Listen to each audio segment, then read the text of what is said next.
Hi. శివం బజ్జీ ఎలా ఉంది cinema? బాగుంది. బాగా మంచి క్వాలిటీ ఉంది సినిమాలో చెప్పాలంటే. లైన్ బాగుంది. ఎక్కడ సోదులు ఏదో బీభత్సమైన ఫైట్లు, లవ్ సీన్లు అవి పెట్టకుండా జనాల్ని మోసం చేయకుండా ఒక మంచి సబ్జెక్ట్ తీసుకున్నాడు. ఒక డాగ్స్ అంటే కుక్కల గురించి అన్నమాట. సో కుక్కలు ఇంట్లో ఎంత విశ్వాసంగా ఉండో చూశారు కదా.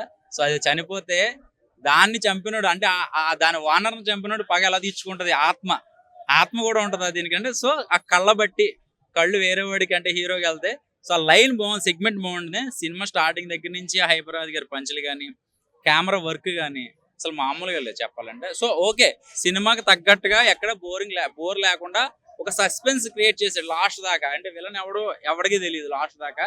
సో మనం వేరే వాడి మీద ఫోకస్ అవుతుంది.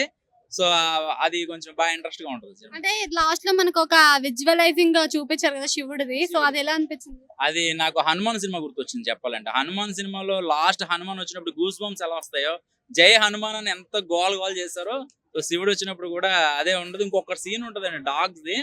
ఆ డాగ్ అరిసినప్పుడు ఆ వీధిలో ఉన్న కుక్కలన్నీ వచ్చి ఒకరిని కాపాడుతుంది హీరోని. అది కూడా చాలా బాగుంది సీన్ చెప్పాలంటే. అంటే ఈ సినిమాలో ఇప్పుడు ఈ మధ్య కాలం వచ్చే సినిమాలు అన్నిట్లో కూడా డివోషనల్ గా కల్పిస్తున్నారు కదా అన్ని సినిమాలు. సో దాని గురించి మీరు ఏమనుకుంటున్నారు? డివోషనల్ గా ఏముంది, ఏ సబ్జెక్ట్ కి ఆ సబ్జెక్ట్, దానికి దీనికి పోల్చలేదు. అశ్విని గారి సినిమా ఎలా ఉండాలో అలా ఉంది. సో అంతకుముందు సినిమాలతో పోల్చుకుంటే ఓకే, బెటర్, మంచి ప్రోడక్ట్ ఇచ్చారు చెప్పాలంటే. అంతే. లాంగ్ గ్యాప్ తర్వాత తీసుకొచ్చారు కదా, హిడింబాకి ఇప్పటికీ కొంచెం లాంగ్ గ్యాప్ వచ్చింది. సో మంచి హిట్ కొట్టినట్టేనా?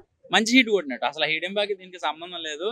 దానికి ఎక్కువ ఎక్స్పెక్టేషన్స్ ఎక్కువ పెట్టేసుకున్నారు, ప్రమోషన్స్ బీభత్సంగా చేస్తారు. కానీ దీనికి అలా కాదు, సైలెంట్ గా వచ్చింది, వైలెంట్ అయింది చెప్పాలంటే.